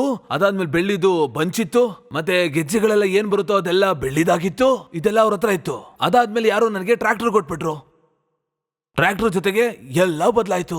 ದನ ನನ್ನ ಹತ್ರ ಇರೋ ತನಕ ಎಲ್ಲದ್ರಲ್ಲೂ ನಾನು ಆತ್ಮನಿರ್ಭರನಾಗಿದ್ದೆ. ಎಲ್ಲಿ ತನಕ ನನ್ನ ಹತ್ರ ದನ ಇತ್ತು ನಾನು ಅಲ್ಲಿ ತನಕ ಆತ್ಮನಿರ್ಭರ ಆಗಿದ್ದೆ. ನಮ್ಮ ಪೂರ್ತಿ ಪರಿವಾರದ ಹತ್ರ ಕೆಲಸ ಆಯ್ತು. ಇವತ್ತು ನನ್ನ ಹತ್ರ ದನ ಇಲ್ಲ, ಟ್ರ್ಯಾಕ್ಟರ್ ಇದೆ. ಟ್ರ್ಯಾಕ್ಟರ್ ಅಲ್ಲಿ ಅರ್ಧ ಗಂಟೆಲಿ ಕೆಲಸ ಮುಗಿಸ್ಕೊಂಡು ಬಂದ್ಬಿಡ್ತೀನಿ. ವಾಟ್ಸ್ಆಪ್ ಅಲ್ಲಿ ಹಿಂಗೆ ಮಾಡ್ತಿರ್ತೀನಿ, ಏನ್ ಮಾಡ್ತಿರ್ತೀನೋ ಗೊತ್ತಿಲ್ಲ. ಇವಾಗ ನಾನು ನಿಮ್ಗೆ ಹೇಳ್ಬೇಕು ಅಂದ್ರೆ, ಒಂದು ರೂಪದಲ್ಲಿ ನೋಡೋದಾದ್ರೆ 30-40 ವರ್ಷದ ಹಿಂದೆ ನೋಡೋದಾದ್ರೆ ಯಾವ ಸಬ್ಸಿಡಿನೂ ರೈತರಿಗೆ ಕೊಡ್ತಾ ಇರ್ಲಿಲ್ಲ. ಇವತ್ತು ಸಬ್ಸಿಡಿನ ಬೇರೆ ಬೇರೆ ರೂಪದಲ್ಲಿ ಕೊಡ್ತಿದ್ದಾರೆ. ನೀವು ಈ ಗೋಕ್ರೀಟ್ ಬಗ್ಗೆ ಏನು ಉದಾಹರಣೆ ಕೊಟ್ರಿ, ಇದು ಅಷ್ಟೊಂದು ಸರ್ಟಿಫೈಡ್ ಆಗಿರೋ ವಸ್ತು ಅಂದ್ರೆ ಇದನ್ನ ಗೌರ್ಮೆಂಟ್ ಯಾಕೆ ಇನ್ಫ್ರಾಸ್ಟ್ರಕ್ಚರ್ನ ಮಾಡಿದಾಗ ಅದನ್ನ ಇವರು ಟೆಂಡರ್ ಪಾಸ್ ಮಾಡಿದಾಗ, ಆ ಟೆಂಡರ್ ಕೊಟ್ಟಾಗ ನೀವು ತಗೊಳ್ಳಿ, ಯಾಕಂದ್ರೆ ಜನಕ್ಕೂ ಗೊತ್ತಾಗ್ಲಿ ಇದು ಎಷ್ಟು ಸ್ಟ್ರಾಂಗ್ ಅಂತ. ಅದು ಬಂದು ಇನ್ಫ್ರಾಸ್ಟ್ರಕ್ಚರ್ ಅಲ್ಲಿ ಹೈಬೇಸ್ ಆಗುತ್ತೆ. ಯಾಕಂದ್ರೆ ಪ್ರಶ್ನೆ ಏನು ಅಂದ್ರೆ, ನಿಮ್ಮ ವಸ್ತು ಇಷ್ಟು ಚೆನ್ನಾಗಿದೆಯಲ್ಲ, ಅದ್ರ ಬಗ್ಗೆ ಚರ್ಚೆ ಯಾಕೆ ಆಗ್ತಾ ಇಲ್ಲ? ವಿಸ್ತಾರ ಎಲ್ಲರಿಗೂ ಕಾಣಿಸೋ ತರ ಆಗಲ್ಲ. ಬೀಜನ ನಾವ್ ಯಾವಾಗ ಉಳ್ತೀವಲ್ಲ ಆ ಬೀಜ ಯಾರ್ ಕಣ್ಗೂ ಕಾಣಲ್ಲ. ಆಮೇಲೆ ಅದ್ ನಿಧಾನವಾಗಿ ಚಿಕ್ಕ ಗಿಡ ಆಗುತ್ತೆ, ಗಿಡ ಆಗ್ತಾ ಅದು ಬೆಳೆಯೋದಕ್ ಶುರು ಆಗುತ್ತೆ, ಆಮೇಲೆ ಹಣ್ಣು ಕೊಡುತ್ತೆ. ಈಗ ಸದ್ಯಕ್ಕೆ ನಾವು ಅದನ್ನ ಬೀಜನ ಬಿತ್ತಿದೀವಿ, ಮತ್ತೆ ಜನಗಳಿಗೆ ನಾವು ಟ್ರೈನಿಂಗ್ ಕೊಡ್ತಿದೀವಿ. ಮಾತ್ರ ಜನ ಬರ್ತಿದ್ದಾರೆ ವಿಭಿನ್ನ ರಾಜ್ಯಗಳಿಂದ, ವಿಭಿನ್ನ ದೇಶಗಳಿಂದ. ಅವ್ರಿಗೆ ನಾವು ಟ್ರೈನಿಂಗ್ ಕೊಡ್ತಿದೀವಿ. ಅವರು ನಿಧಾನವಾಗಿ ಹೋಗಿ ಅವ್ರು ಕೆಲಸ ಮಾಡ್ತಾರೆ. ಅವಾಗ ಇದೊಂದು ಪ್ರೆಷರ್ ಗ್ರೂಪ್ ಆಗುತ್ತೆ. ಅವಾಗ ಗೌರ್ಮೆಂಟ್ ಮೇಲೆ ಪ್ರೆಷರ್ ಹಾಕ್ಬೋದು. ಪರಿಸರನ ಸರಿ ಮಾಡಿ ಕೋಕ್ರಿಟ್ ನ ಮುಂದೆ ತನ್ನಿ. ಸೊ ಇದು ಸ್ಟೆಪ್ಸ್ ಗಳಾಗಿರುತ್ತೆ. ಮೊದಲು ನಾವು ಸಮಸ್ಯೆನ ಅರ್ಥ ಮಾಡ್ಕೋಬೇಕು. ಸಮಸ್ಯೆನ ಅರ್ಥ ಮಾಡ್ಕೊಂಡು ಮುಂಚೆ ನಮ್ ತಾತ ಏನ್ ಮಾಡ್ತಿದ್ದ ಅಂತ ಅರ್ಥ ಮಾಡ್ಕೋಬೇಕು. ನಮ್ಮ ಅಜ್ಜಿ ಅವರೆಲ್ಲ ಹೇಗ್ ಮಾಡ್ತಿದ್ರು, ಮತ್ತೆ ಅವ್ರಿಗೆ ಇವಾಗ ಏನು ನನಗೆ ವಿಜ್ಞಾನ ಜ್ಞಾನ ಕೊಡ್ತಿದೆ ಅದನ್ನ ಅದ್ರೊಳಗಡೆ ಕ್ಲಬ್ ಮಾಡಿ ನಾವು ಮುಂದೆ ಹೋಗ್ಬೇಕು. ಬಜಾರ್ ಅನ್ನೋದೇನಿದೆ ಅದ್ ನಮ್ಗೆ ತುಂಬಾ ಕೊಡ್ತು. ಮತ್ತೆ ಈ ಕ್ರಾಂತಿ ನಮ್ಗೆ ಏನ್ ಕೊಡ್ತು? ಮಿಲೆಟ್ಸ್ ನ ಮುಗಿಸಿ ಮತ್ತೆ ಧಾನ ಇದನ್ನೆಲ್ಲ ತಗೊಂಡ್ ಬಂತು. ಅದಕ್ಕೂ ಮುಂಚೆನೂ ನಾವು ಮಿಲೆಟ್ಸ್ ನೆಲ್ಲ ತಿಂತಿದ್ವಿ. ಅವ್ರಿಗೆ ಇದು ತಪ್ಪು ಅಂತ ಗೊತ್ತಾಯ್ತು. ಅವರು ಧಾನ ನಮ್ಗೆ ಏನ್ ಕೊಡ್ತಿದ್ದಾರೆ ಅದು ಒಳ್ಳೆ ಧಾನ ಅಲ್ಲ. ಅದಕ್ಕೆ ನಾವು ಅನ್ನಭಾಗ್ಯಕ್ಕೆ ಹೋಗ್ತಾ ಇದೀವಿ, ಮಿಲೆಟ್ಸ್ ಹತ್ರ ಹೋಗ್ತಿದೀವಿ. ತಪ್ಪುಗಳಾಗೋಗ್ತವೆ. ಆದ್ರೆ ಪ್ರಕೃತಿ ಜೊತೆ ಏನೋ ಎಳೆದಾಟ ಆಗಿ ಏನೋ ಒಂದಾಗುತ್ತೆ ಅಂದ್ರೆ ಅದು ತಪ್ಪಾಗೆ ಉಳಿಯುತ್ತೆ. Thank you very much doctor Mallik. ನೀವಿವತ್ತು ಇಲ್ಲೆಲ್ಲರಿಗೂ ಥ್ಯಾಂಕ್ ಯು ಸರ್. ನಮ್ಮೆಲ್ಲರ ಕಣ್ಣನ್ನ ತೆಗೆಯೋ ಒಂದು ಪ್ರಯತ್ನನ ಮಾಡಿದ್ದೀರಾ. ಹಾಗೆ ಈ ಕಾರ್ಯಕ್ರಮ ಮಾಧ್ಯಮದ ಮುಖಾಂತರ ಇದು ಹೊರಗೆ ಬಂದ್ರೆ ತುಂಬಾ ದೂರದವರೆಗೂ ತಲುಪುತ್ತೆ. ಇದು ಬೇಗ ಆಗ್ಲಿ, ನೋಡೋಣ ಎಷ್ಟು ಬೇಗ ಇದು ಕಾರ್ಯರೂಪಕ್ಕೆ ಬರುತ್ತೆ ಅಂತ. ತುಂಬಾ ಧನ್ಯವಾದ. Thank you very much. ಈಗ ಇದು ನಿಮ್ಮ ವಿಚಾರ ಏನಿದೆಯೋ ಡಾಕ್ಟರ್ ಮಲ್ಲಿಕ್ ಅವ್ರು ಹೇಳ್ದಾಗೆ ಅಕಸ್ಮಾತ್ ನೀವು ಬರಿಬೇಕಂದ್ರೆ ಅದನ್ನ such.org ನಲ್ಲಿ ನಿಮ್ಮ ಮೇಲ್ನ ಬರಿಬಹುದು ಮತ್ತೆ ನಮಗೆ ಹೇಳ್ಬೋದು. ನಾವು ಡಾಕ್ಟರ್ ಮಲ್ಲಿಕ್ ಅವರಿಗೆ ತಲುಪಿಸೋದು ಪ್ರಯತ್ನ ಪಡ್ತೀವಿ. ಆದರೆ ನಿಮ್ಮೆಲ್ಲರಿಗೂ ಯುವ ಪೀಳಿಗೆಗೆ ಕೃತಜ್ಞನಾಗಿರ್ತೀನಿ ಮತ್ತೆ ಧನ್ಯವಾದ ಹೇಳಕ್ಕೆ ಇಷ್ಟಪಡ್ತೀನಿ. ಈ ಭಾರತದ ಜೆನ್ಸಿ ಏನಿದೆಯೋ ತುಂಬ ತಿಳುವಳಿಕೆ ಇರುವಂತಹ ತುಂಬ ಬುದ್ಧಿವಂತರು. ಹಾಗೆ ಇನ್ನೋವೇಷನ್ ನಮಗೆಲ್ಲ ನೋಡೋದಕ್ಕೆ ಇಲ್ಲಿ ಸಿಗ್ತಾ ಇದೆಯೋ ಇದಕ್ಕಾಗಿ ನಿಮ್ಮೆಲ್ಲರಿಗೂ ತುಂಬ ಧನ್ಯವಾದಗಳು. ನೀವು ನನ್ನ ಮಾತನ್ನ ಕೇಳಿಸ್ಕೊಂಡ್ರಿ. ಇಲ್ಲಿಗೆ ಬಂದಿದ್ದು ನನಗೆ ತುಂಬ ಸಂತೋಷನೂ ಆಯಿತು, ಹಾಗೆ ಕಲೀಲಿಕ್ಕೂ ಸಿಕ್ತು. ಅದಕ್ಕಾಗಿ ನಿಮ್ಮೆಲ್ಲರಿಗೂ ತುಂಬ ಧನ್ಯವಾದಗಳು. ಜೈ ಹಿಂದ್, ಜೈ ಭಾರತ್.